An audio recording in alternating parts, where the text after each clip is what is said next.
So Bradley Crain is a workforce development program manager at the U.S. Ability One Commission. He is responsible for designing, implementing, and evaluating customized employment strategies in support of the Ability One program.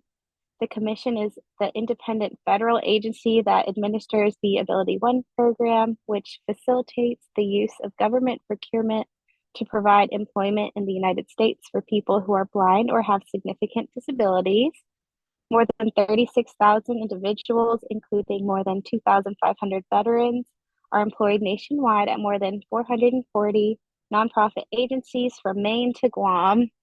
Ability One provided nearly $4 billion in products and services to approximately 40 federal government agencies in the 2022 fiscal year. Mr. Crain joined the commission in 2021 as a vocational rehabilitation specialist. He has worked in the disability field for more than 10 years as a licensed professional counselor in South Carolina, a certified rehabilitation counselor, a certified vocational evaluator specialist, and a national certified counselor. He's also a doctoral candidate in counselor education and supervision from the University of South Carolina.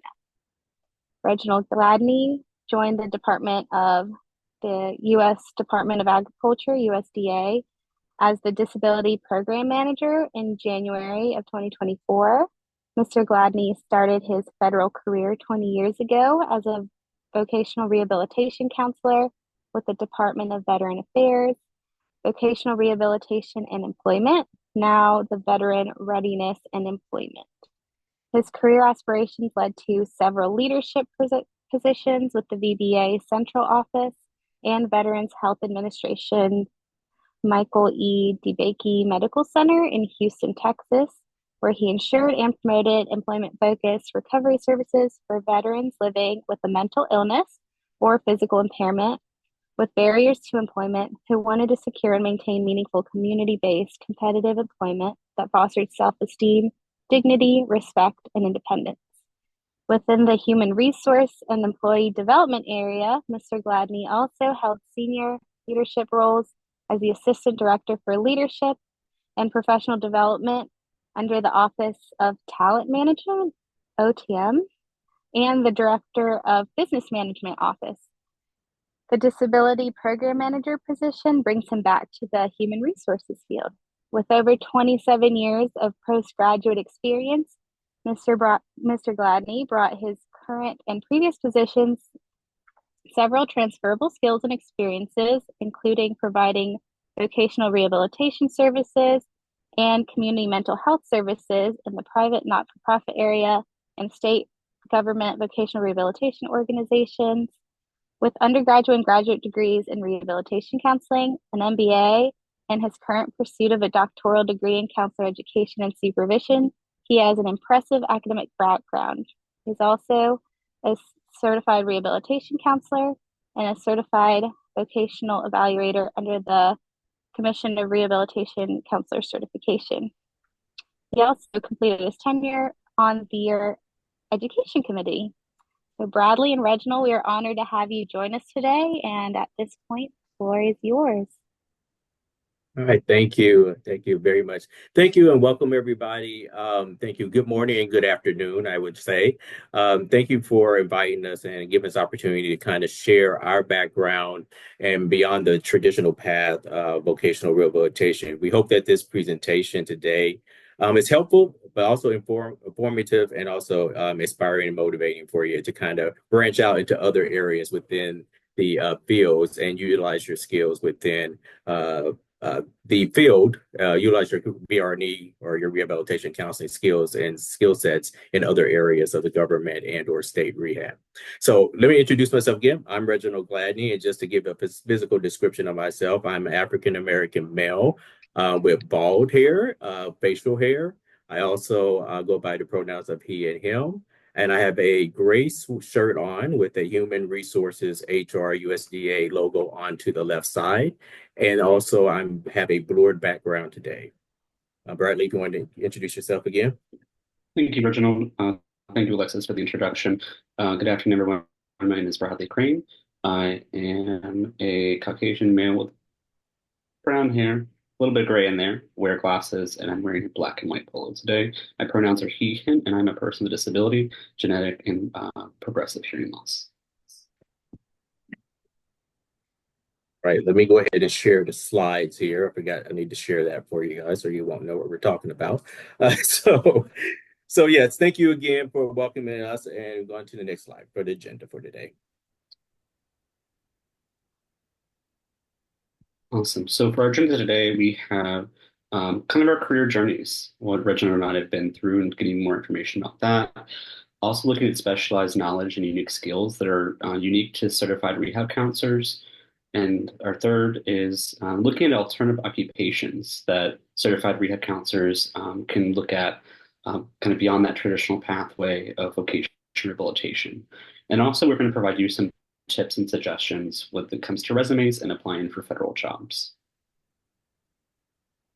So of course, every presentation, we must have guide rails and learning objectives that we need to kind of stay within and target where we want to reach, and make sure that we're providing information that we said we were going to do. So definitely our learning goals is to really look at the diverse career opportunities and really focus on the leveraging of the skill sets that a CRC or even a person who completes their degree in rehabilitation counseling would have and can take to other opportunities. The flexibility of the CRC, we'll touch on that too, kind of hone in on those leveraging the skill sets. And then alternative paths, like Bradley said before, we want to make sure that we give you an idea of some of the alternative paths that you can kind of take a look at, and then also making sure that there's some other things that are merging within the field that you can actually take some of those skill sets and get into something a little bit different. So we'll touch on that also. So this slide right here is defining yourself. So the quote is pretty much, once I began to realize that there were no rules and that the path didn't have to look like everyone else's, I relaxed and my whole world opened up. And I think that is true. And Bradley and I have talked about this as we were preparing this presentation today. Kind of what we kind of both kind of felt when we were kind of going through our programs within undergraduate and graduate degrees in rehab counseling, but taking a look at that and thinking that this was the path that we had to go this way, the state rehab route, but then looking at that there are no real rules, and I think we know that, but we don't really take it to heart until we kind of are in the field a little bit to say that there are no rules and that everyone's path doesn't look like everyone else's, and there are other paths that you can take as a rehabilitation counseling professional or certified rehab counselor that will actually provide you hopefully the fulfillment and rewarding career paths, doing pretty much similar things that you have kind of focused on as a rehabilitation counselor in the field there itself. So we put that quote there just for the fact that as we go through this presentation, you'll see as we go through our career journeys and talk about the field of rehabilitation counseling and CRC, there are no rules. I mean, my path went a different way than Bradley's path, but we both kind of ended up at the same place. So, in a sense, in the federal careers are where we're at currently at this point in time.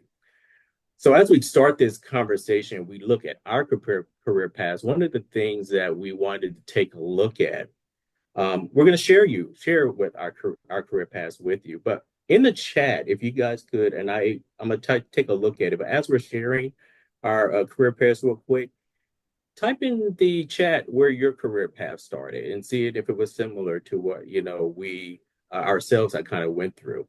Due to the competitive nature and just wanting to make a difference, we come out of undergrad, and I don't know, I'm speaking personally for myself, but you kind of think that state VR is that choice, is that groundwork that you're going to go into in direct services, and not really thinking about their other opportunities are out there.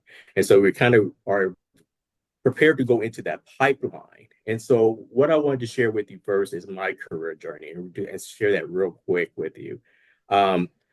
I looked at this and I was like, oh, wow, I didn't realize that this was my journey started in 1994, 95.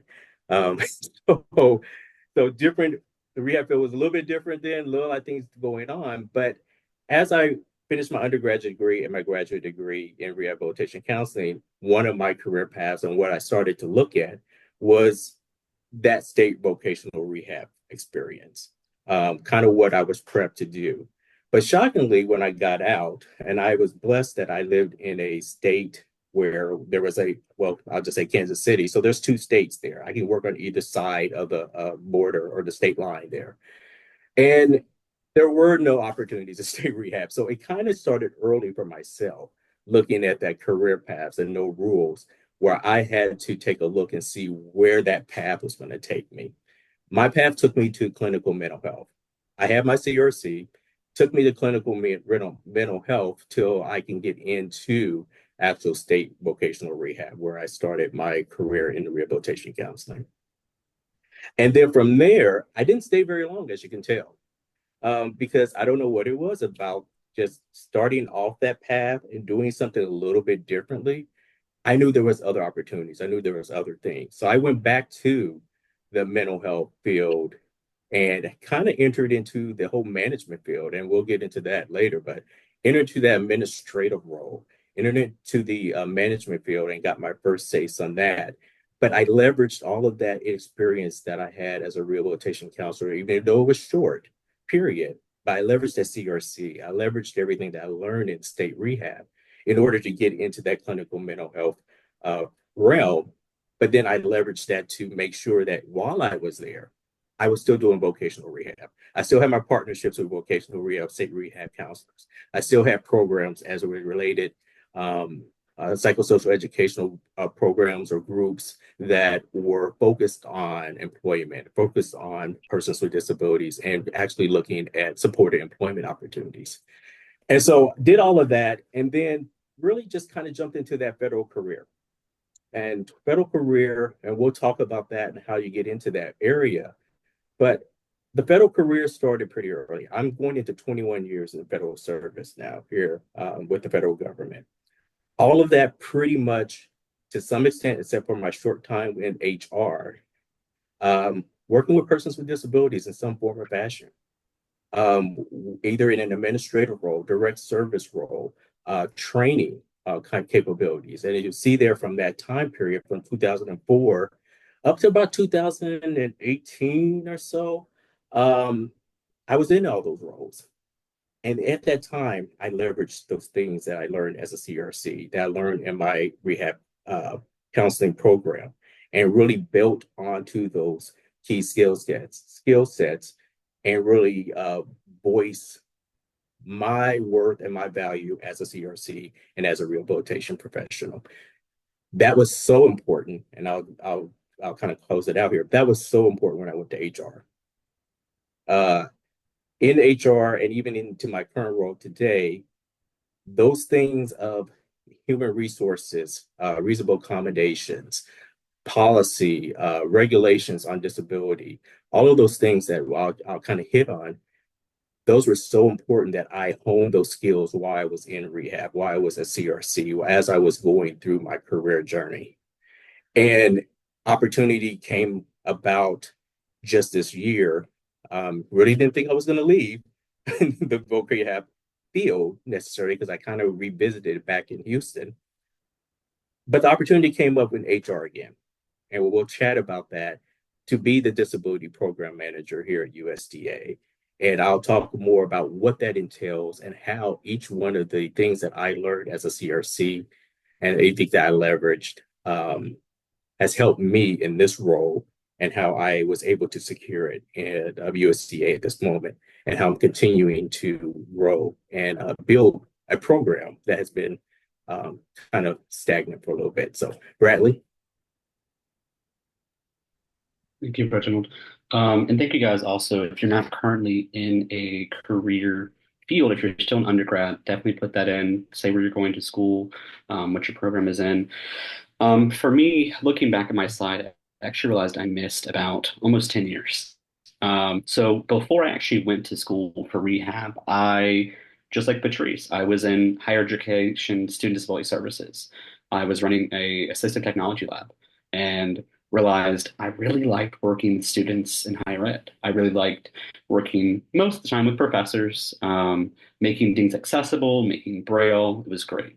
So realizing that my colleagues were all from the rehab field and were CRCs, I said, well, how do I get into this? And I started in 2016. University of South Carolina School of Medicine clinical rehab program. They were going through a reaccreditation, from core to CACREP around that time. So it changed a little bit of our degrees. And then I kind of started with my LPC associate license in South Carolina. And then I also left the higher ed and went to go work at State VR. Not as a traditional counselor, but I got to work in rehab technology. So I interfaced a lot with VR counselors, business development specialists, employers, really trying to create a relationship that benefited the employer or the employee at the work site. So sometimes, educating supervisors and managers about how accommodations work, and they're actually really not that expensive. Um, 2019, I started my PhD in counselor ed, and about a year or two later, I left state VR and went federal. Started off as a VR specialist, which was really a forensic rehab is what they really wanted, but they put it as VR specialist, and it was forensic rehab, really looking at documentation for the U.S. Disability One participants, making sure they had a qualifying disability, and that the supports and accommodations that were being provided by the nonprofit associate or nonprofit agencies was the right thing for that person. And then 2023, so last year, moved into workforce development program manager and the reasonable accommodations program manager for our commission for our agency. Looking through chat. Awesome. Thank you guys for putting in. And what is our next slide, Rich? Yeah, next slide is actually looking at those specialized knowledge and skills, unique skills. So you're probably looking at this diagram saying, "Okay, what did they put together here? What's these check marks and these boxes of what this skill sets are?" And so these are some of the things that, as we were talking, what kind of skill sets as a CRC, as a rehabilitation counselor, that we kind of pulled into our role and our career journeys as we had shared with you. And thank you for those who have put their career journeys into the chat. Um, Things that we kind of highlighted and things that we found that were so essential that has helped us transition into various roles and even into our current role today that we'll chat about. So there might be more, there might be other things, but it's really important to know that, too, even if you have a CRC or you're in your graduate program and you're going to get your CRC, all of that kind of plays everything around that. CRCs play a critical role, for individuals with disabilities and those facing significant life challenges. The importance that can be understood really through a lot of this is the dimensions that we are multifaceted. I think it's a great word for it, and that our advocacy, our ethical responsibilities, just our knowledge of labor market dynamics, and our commitment kind of just outstands anything else within the specialization of professional counselors that are out there right now, as far as what persons with disabilities. These unique settings or unique knowledge and unique skills that we kind of identified here kind of helped us through that transition. So like the disability competence, I should have put disability knowledge and competence. I cannot tell you that as we go through this and as a rehabilitation counselor, as a CRC, as a certified vocational evaluator specialist, one of the things that I have continuous found in my career and even into this day is that disability knowledge and competence that we gain as knowledge as rehab counselors and certified rehab counselors is on par with other things within our professions that we enter, and like especially with HR. So I'll say HR. I'm not a 201. I would never be a 201 HR specialist. And I say that, and because I bring that other perspective, I bring that knowledge, that disability knowledge and competence into every role that I have held in the last 20 years within federal service, and even today in this current position. So that is so critical as you go and you look to transition into these other alternatives that Bradley and I are going to share with you, but also the disability laws and regulations. I know as you're coming through your programs and as you are going through your careers, we all know the laws and the regulations that apply, for persons with disabilities, individuals with disabilities. But that is so critical and so important that you have that knowledge base and that you can recite or at least know where to go get that additional information, um, and be able to uh, relay that to other people who don't know or who may not have an understanding has been so critical, especially in a lot of the roles that I've been into and a lot of roles that you may be able to get into because they just don't have that full understanding of that. Of course, as rehab counselors and certified rehab counselors, our profession, um, and I mean, it could be for other professions, but I think even more for us. And you can agree or not or disagree, but that building of partnerships and community engagement, I put the check on the building of partnerships instead of community resources and engagement because that relationship, that partnership, and being able to reach out to other people and just say, hey, like Bradley said, we're both kind of new into our roles. When I first came into this role, one of the things I did was reach out to others, reach out to everyone. And I reached out to Bradley immediately, like in the first month or two that I was here and said, hey, I want to build a partnership with you. I want to figure out how I can get um, Ability One participants into USDA and employed within USDA. And how do we do that? Let's partner with that. I know it sounds simple, but it is so critical, even in other roles, and building those partnerships because we can't do it alone. We need to do it in a collaborative nature and really work together in order to have the best outcome. The psychosocial and cultural effects of a disability kind of goes with that disability knowledge and competence. That is so critical that we have that within our own knowledge base as CRCs and rehabilitation counselors, because that will help us not only in these other roles that we're going to mention to you, but help us in the long run when maybe we're not in those roles, but there's still something that we can do to contribute to the promotion of um, uh, persons with disabilities and even into our professional development as we go forward. Let's see, anything else that I missed on? But yeah, I think the big thing is just the uniqueness, the value that I wanted to hit on. Again, these are just simple things. I didn't check job development, I didn't check job placement, but you'll see as we talk about more about those federal careers and those emerging careers, they still play a part of it. But those ones in red were the ones that allowed me to transition or will allow you to transition into other things. And then that you can kind of complement from the rest of the other areas that we have on these sticky notes. So the uniqueness allows us to be essential in assessing alternative traditional paths that you may be used to. And Reginald, if I could add back, if you went back to the tiles, when Yeah. we think about kind of as we begin our journey in our master's program, um, just as even if you don't get your CRC, right, the things that are instilled in our rehab program are that honesty and integrity. We're mindful and we use those counseling techniques, even if we're not quote unquote working with a client, right? You use them when you interact with people. You kind of figure out what's going on and you use that to build partnerships. And that honesty and integrity and mindfulness is something we kind of carry with us throughout all parts of our holistic self, right? Not only just our job career, but just kind of how we carry ourselves. We're kind of always on as a rehab professional. I don't know about you guys, but for me, whenever I'm out and about and there happens to be, an automated door, I'm going to press a button and I want to see if that automated door works. I'm going to be looking at, if I'm somewhere, are there closed captions? If I'm at a public event, is there an interpreter present?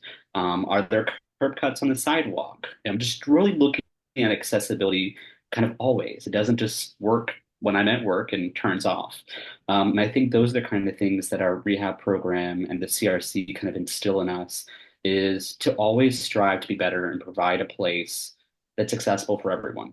Um, and again, that specialized knowledge, unique skills, rehab counselors and CRC were the only ones who were trained specifically in the entire counseling realm to work with people with disabilities. So generally, people who are in rehab programs and have their CRCs and other credentials might be someone with a disability. So we have that lived experience as well. And I think that really it really adds a connection that we can have our not only empathy and sympathy to work with our clients. We may have firsthand knowledge about that. Um, you know, I see a lot of people from my alma mater here, USC School of Medicine. You guys have phenomenal faculty, Dr. Saccobenny, Dr. Walsh, ooh, banjo player. Hang on. Dr. Dawson, there we go. Um, but yeah, we're the only ones who are trained to work in this field, specifically with disabilities. If you guys remember your counseling theories course, not every theory, even today's theories, are automatically applied with persons with disabilities in mind, or race, or gender. So we have to learn how to adapt those. We have to learn how to adapt the world and figure out a way to make it work for our clients and even ourselves. Sorry, Richard. You can go to the next slide. Oh, no, no, no. Thank you for adding that. Yeah.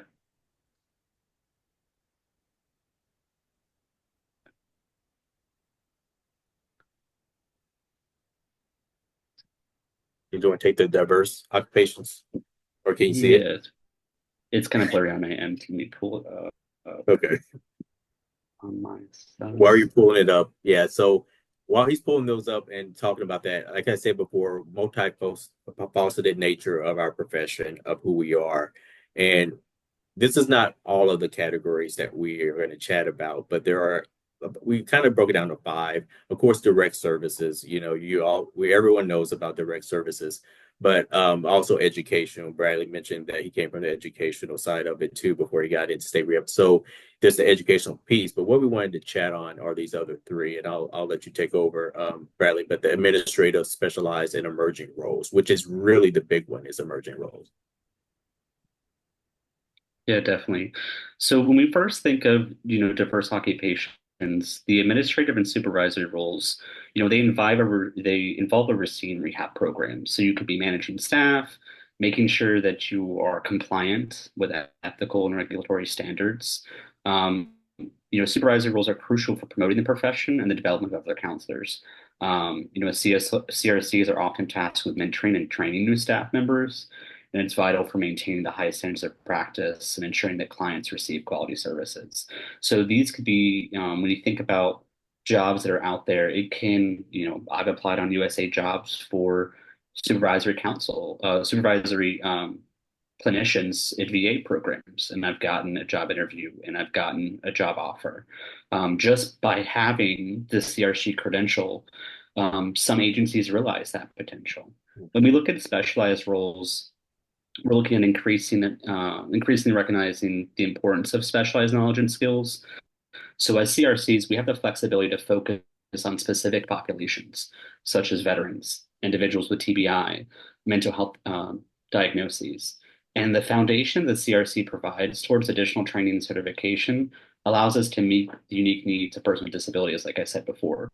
So you could work specifically in workman's comp, disability determinations, or vocational evaluations. I can't tell you how many times a company or an agency have gone through our CRC directory and found me and send me an email or cold call me and say, "Hey, would you mind doing a vocational evaluation for this disability workman's comp claim? I'm this company and this is our rates. If you want more, let us know." I don't take it because I don't have the time, but those are, outside of kind of your traditional VR state VR program, that's a specialized role. If you get, kind of looking through forensic counseling, that's a way to get into workman's comp, and all of that. The emerging roles that Reginald and I are in are looking at policy and legislation advocacy. Disability employment policy, ODEP, Department of Labor, they have tons of openings, and really the Biden-Harris administration has seen the importance of employing people with disabilities and doing more. So a lot of DIA initiatives have happened that led to these emerging roles. Another is research and program evaluations, so adding to the leverage of a EBP, looking at nonprofit organizations, corporate settings, and community health initiatives. I'm on the board of a couple nonprofit agencies or Center for Independent Living in South Carolina. I was also on the board of the State Independent Living Council. So having that CRC knowledge and having to see at the table are also alternative ways to look at diverse occupations. It doesn't have to be state VR. And state VR is great. Reggie and I are not saying that they're not, but you don't have to be stuck to that role. If you enjoy policy, when if you go through and you evaluate programs on their efficacy, Ability One is a great one. We've had 36,000 employees in our agency or that are employed through our Ability One program. And when I first came on, the quick thing I did is I Googled and I said, hey, you guys are still paying $7 wage to people with disabilities. What are you doing to end that? I said that during my interview because I was like, I don't know if I can work somewhere that's paying $7 wages. And we've worked through it. And I think as of October 2022, US Ability One has ended all $7 wages on Ability One contracts. Even to this day, I continually have to explain to them what the value of my CRC does and how I can add and provide them with specialized knowledge. Reginald's talked about HR. We're both reasonable accommodation coordinators, looking at disability employment, disability program managers. So even in the vast field of federal government, all the different agencies, there's going to be someone who's in charge of reasonable accommodations or multiple people depending on the size of the agency. Reginald, how many reasonable accommodation coordinators do you have at the USDA? Oh, probably about 15. And I'll chat about that one too. Yeah, about 15, because I actually run the community of practice for our reasonable accommodation coordinator. So I am the point man here at USDA whenever there's a question about that, and also making sure that the policy and the departmental regulations and manual, working with our civil rights division and even our chief diversity, inclusion, and accessibility officer. So again, back to that partnership and building those partnerships, making sure that those reasonable accommodations are there. And they do look to us. They look to me a lot of times just to bounce something off of them about what that accommodation may be or what does it look like a lot of times. Yeah, and another emerging role we didn't put here, but I wanted to talk about was IT. Yeah. Rehab Act, ADA Section 508 is we have to have IT that's compliant. I can tell you that this is a very important field, and your average IT person has no clue how to make something accessible. I came into my agency and I was like, "Hey, who's the 508 coordinator?" And they're like, "Oh, that's our director of IT." Cool. And I was like, "Well, what's our SOP for making documents accessible before they go out to all staff or before something gets published to the Hill?" And we had to work through and make a process because there wasn't one. So if you have a background in assistive technology, you know how to make PDFs accessible, Word documents, there's great need for that in the federal government. Um, and like I said, a lot of federal agencies are going to have a need for people to do reasonable accommodations. And typically it's done by HR specialists, and they tend to do a good job. But as CRCs, we have that unique knowledge. When we look at Job Access Network and the skills we've done evaluating people, we can recommend things that are kind of out of the box that may be better fit for individuals with disabilities and workplace accommodations. If you have a background in ergonomics, for me, I work at a remote agency, so I get to work from home. I don't have to go in the office. So it makes mine a little more challenging than a traditional office. But again, all of these diverse occupations are outside of the box and can be a really good fit if you're wanting to, dip your toe in and go outside of state VR. Mm-hmm. Yeah. And I can add, you did a great job on that. So I can't add anything else on there other than the administrative roles and specialized. And you mentioned before that you don't necessarily have to have your CRC, a lot of this stuff too, because our rehab counseling backgrounds and preparation, prepares you to do a lot of those different things and uniqueness of that, of what we've gained. And I can tell you my direct service, counseling service, as far as direct care, is probably less than my actual administrative and supervisory role, the specialized roles, and even now with the emerging roles of things that I've done. But I learned so much during that preparation as a rehab counselor. But like Bradley said, we're not poo-pooing or just discrediting state rehab, because I learned a lot in state rehab that has kind of taken me from that point and just built over the last 20 something years.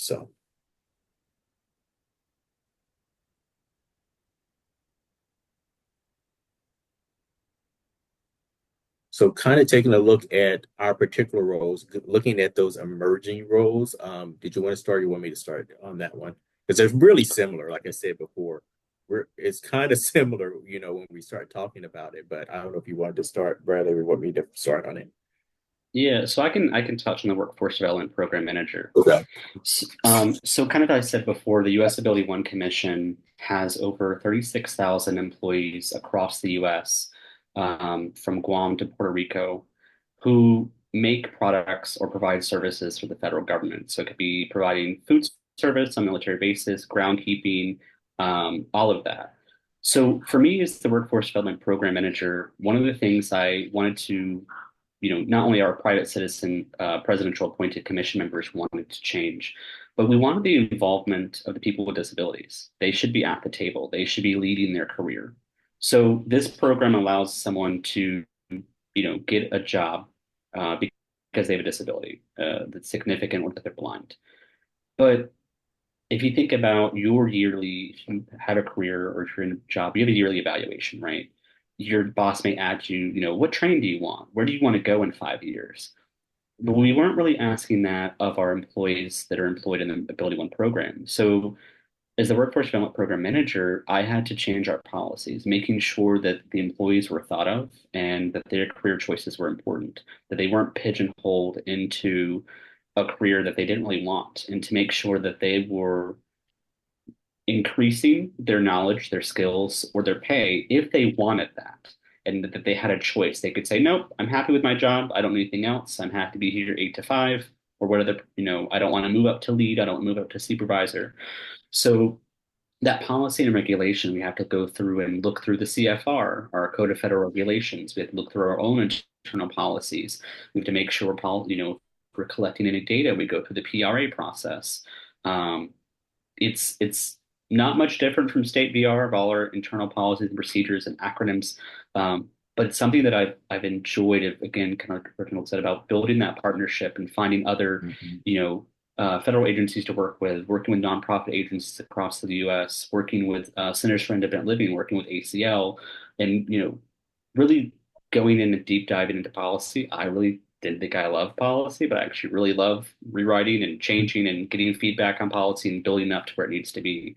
So for me, that the workforce development program manager has been really big on policy and regulation, and specifically career development. So looking at what questions do we need to ask, what data do we need. For me specifically, my PhD research classes have come in handy with survey design. So for me, that's been helpful. So if you enjoy statistics, if you enjoy qualitative, quantitative data, um, policy and regulation development may be a thing for you. And they have specific job postings that are specific for disability employment policy. So, and I'll let you take over for reasonable accommodations. Yeah, I will. Actually, it's a disability program manager title, and I would say it's interchangeable within the federal government, because you'll see disability employment program manager, but they're pretty much the same thing. The disability employment program managers may do more special emphasis programs, which is more awareness type of events to bring awareness to individuals with disabilities and various things, reasonable accommodations, you name it. In my particular role, I'm not autonomous where I do a lot of by myself. USDA has over 100,000 employees and probably about a number of 8 agencies and staff offices. And it gets down to a lot of employees across the country, from here all the way to overseas. And so I'm the point man for a lot of the disability program policy regulations and things here within USDA, and making sure that it's available and accessible to everybody, working with our other HR divisions within USDA, our Chief Diversity Officer here, as Inclusion Accessibility Officer within the USDA here, and also our Civil Rights and Compliance Office, and even Office of General Counsel. I have regular meetings with Office of General Counsel about various things as it relates to accessibility, or really a lot of it is reasonable accommodation. But I have a unique kind of sense, and that's that even though I'm in the disability program role and I work with everyone else, I'm housed in HR. So I have a lot of the outreach and recruitment. As I mentioned before, back on slide 7, that job placement and the job development piece, those core skill sets that I kind of gained as I was coming through my career, all come out again it's like when I'm looking at outreach and recruitment, because I'm under the outreach and recruitment team, employee experience division here at HR. And so what I'm doing, like Bradley said, and I mentioned before how I reached out, is ensuring that those pipelines are there for employment opportunities for persons with disabilities, and they're available and they're utilized. And as a rehab counselor, I've utilized a lot of different things that I've learned over my career, that you would think they would already be there to leverage to bring in this population of individuals who are seeking employment, but they don't. They look at one little particular area.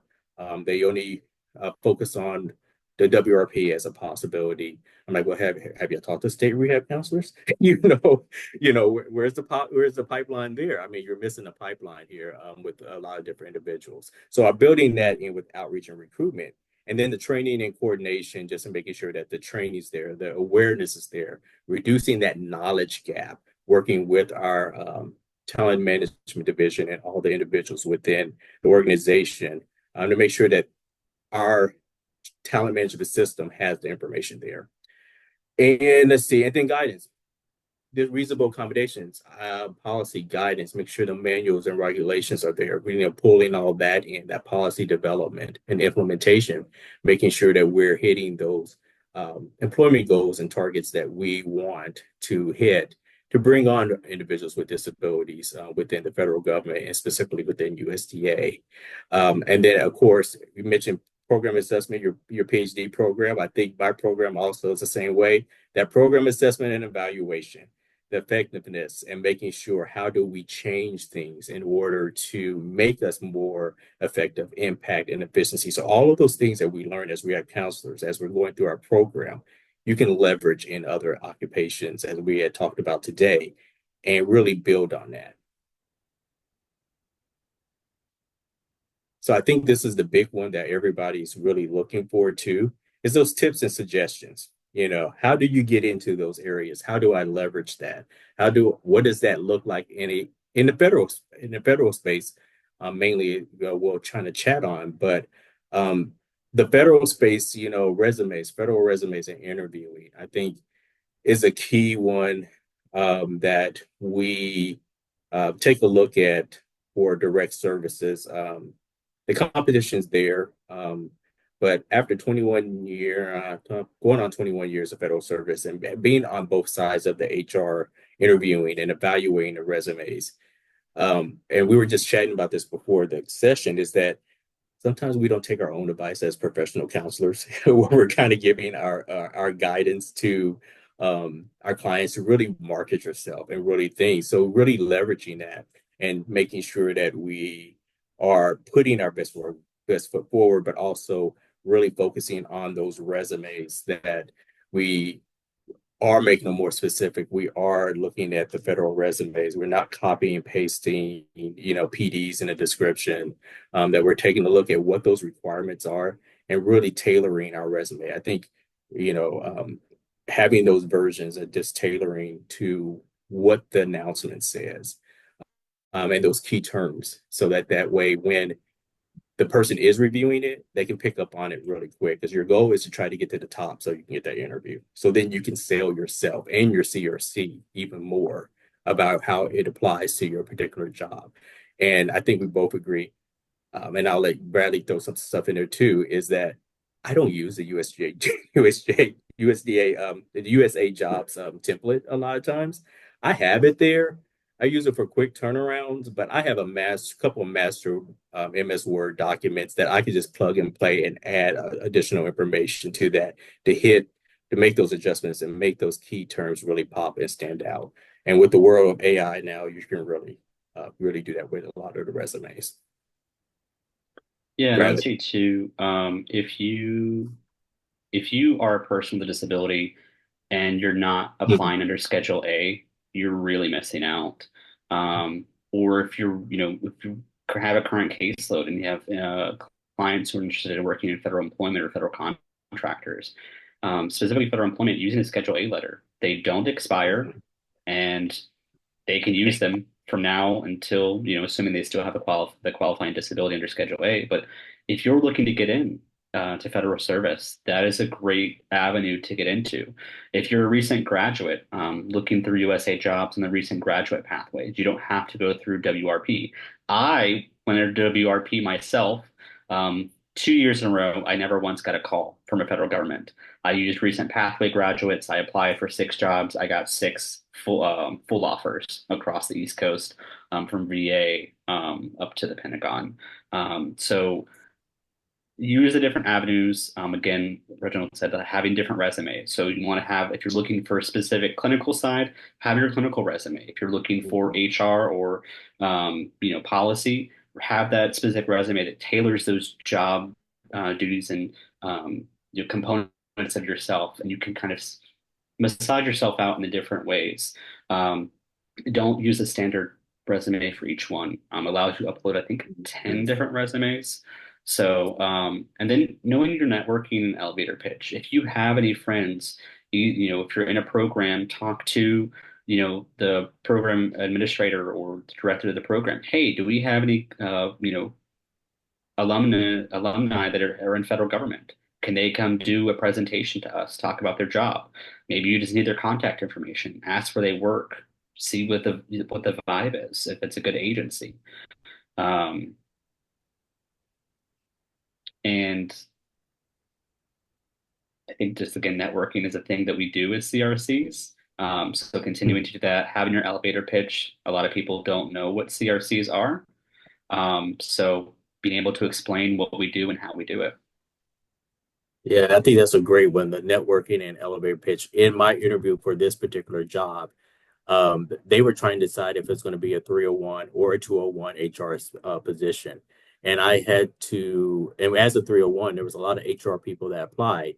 I used my elevator pitch as a CRC and what I did and my resume basically, and explained to them what a CRC and who I was and what I could bring to the table. And I continue to do that every presentation I get. I always promote who I am as a CRC and what I bring and the perspective that I bring that's a little bit different. Networking, like that Bradley said, data and results. Make sure you have that data and results into the resumes too. If you have it, like if you have a workload and you're a high workload and you're doing certain things and you hit certain measures and accountability pieces as far as performance, put that in there because that's going to be important on the federal resume when they are evaluating your resume compared to other individuals who may apply for the position. And I know we're going to be running out of time, but we want to give some thoughts about it. But in closing, my thoughts is back to that same quote. There is no specific path. There's various ways that, as a CRC, we can, we're multifaceted, as I said before, we can get into other positions. It's about looking for those opportunities that may avail themselves, whether it's a work group or a detail or just something, a community organization that you're working with, and build those skills that you can then leverage those things as a CRC, complementing onto those and looking for those opportunities and being ready for those opportunities when they do post and especially in the federal side of the house, because they'll come quick, you think you're ready to go, and then they're gone. So, and there's very few of them out there beyond just the regular CRC, I mean, the vocational rehab role. But when they do come, they are out there, and you have to be ready to compete for those. Bradley, any last thoughts on that? I think you covered it well. Yeah, just I don't know if you guys had the same motto we had during my master's program, but it's rehab or flexible. We can literally go anywhere and do anything. Um, we have to be in our career. Everything's kind of always changing. But definitely if you have a CRC, look into getting your CBE if that's interested to you to just kind of add on to your credentials. Even if it's volunteering somewhere to get additional skills. If you're still in your grad program, really thinking about your internship and practicum, that can give you invaluable skills that you can use and put on your resume as you start applying for jobs. But we definitely want to leave a few minutes for any questions, comments, concerns from you guys. And if there's anything additional we need to follow up, our contact information is here. We'd love to chat with you. Reach out if you need anything.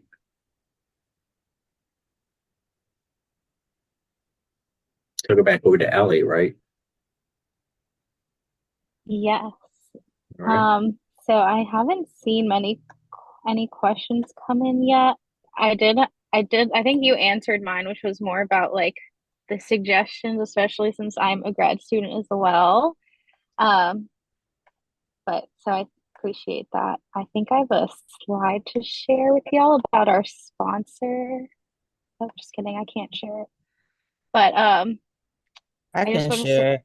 I'll, okay, great, thank you. or can you give me sharing capabilities, Vicky, and then I'll pull it up.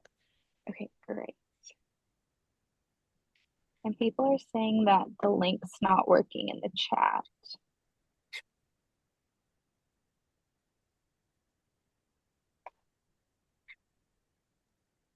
I have fixed the error, so the evaluation link should be working now. Sorry about that.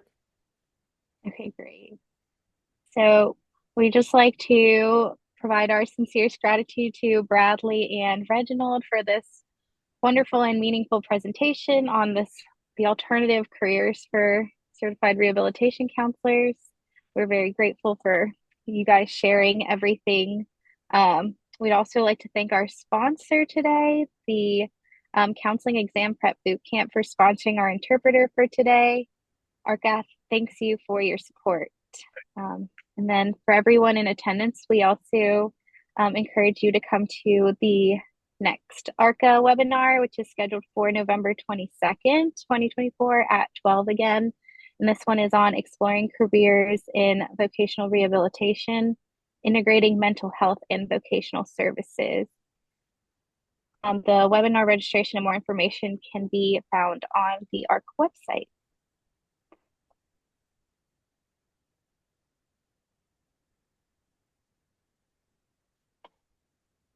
I think the link is still not working.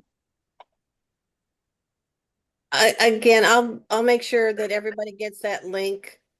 I thought I had fixed it, but obviously apparently not. So I will get it fixed for everybody. Okay, and we did have one question come in from a grad student that has not been able to get into the DVR agency in Farmington, New Mexico. Any suggestions on how to get in and get more experience? It's kind of similar to what I wasn't able to get in immediately after I graduated for in my degree area because of just a hiring freeze at the time in both states, unfortunately. And so I looked at some of the other areas, like I think we mentioned before, some of the community organizations that maybe work with individuals with disability, going to make sure that you're able to work with maybe work with them in some capacity to gain some additional experience. Mental health was another one for me. I went a totally different route and went into mental health because then there's some other areas, especially in supported employment and some of the other things within the mental health system, you can gain some of that experience and leverage that as some options for yourself too. But that was kind of my similar situation. I couldn't get in to get some more experience, so I just kind of looked to see where I can kind of leverage, um, uh, where I can kind of piggyback onto some of those other organizations that are out there in some capacity, either contract or whatever. Bradley, did you Yeah, have?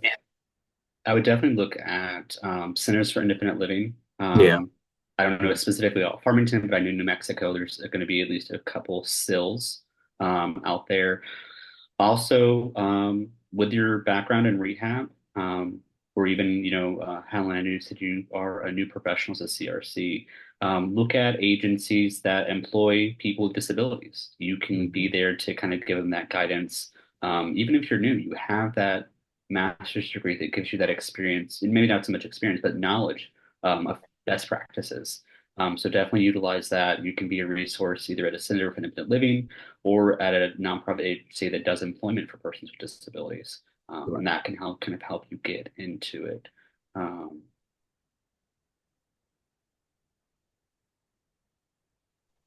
And we had another question also come in about if you had any suggestions for someone in terms of internship experiences for someone interested more in like forensics.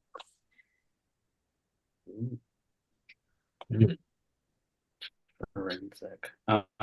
For me, I really wanted to get into forensic counseling and forensic rehab. There isn't a lot of options, until you can go into like for me, it was data review, forensics, and disability qualifications.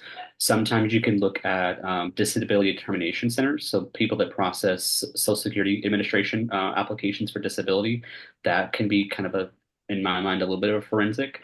You can work with your local office and see if they have any internship or practicum. And they're feds generally. They're depending on the state, could be fed or a quasi for two. But Reggie, you have anything? Yeah, no, I don't have anything to add for that one. I think what your response on that was great.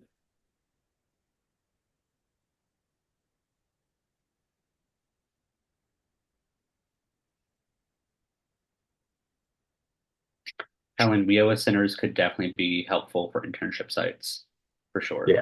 But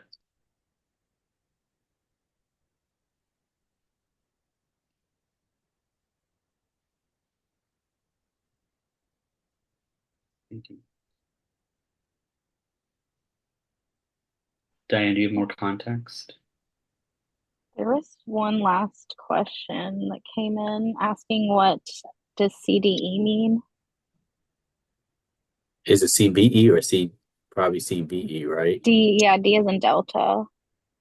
D and Delta. There's a couple CDE in my mind, the Center for Disability Excellence. Mhm. There's a Yeah. research term, or research sites that do best practices.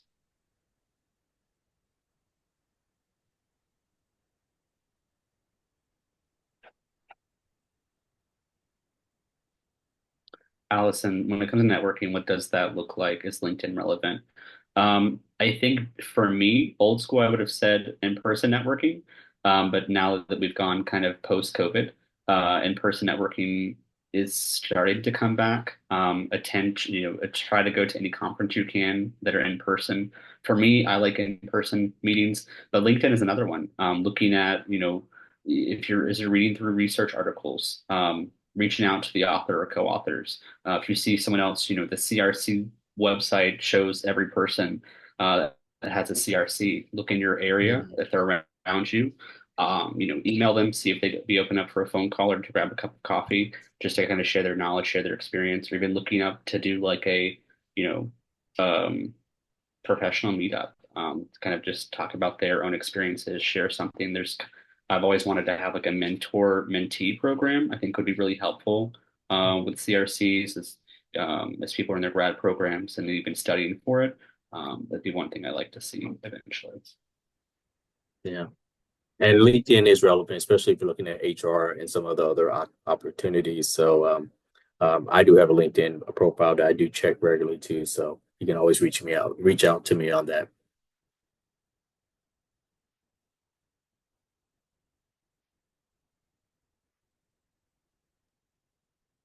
Well, thank you so much to our speakers. Thank you, Reginald and Bradley, for the information that you shared today. It was very helpful.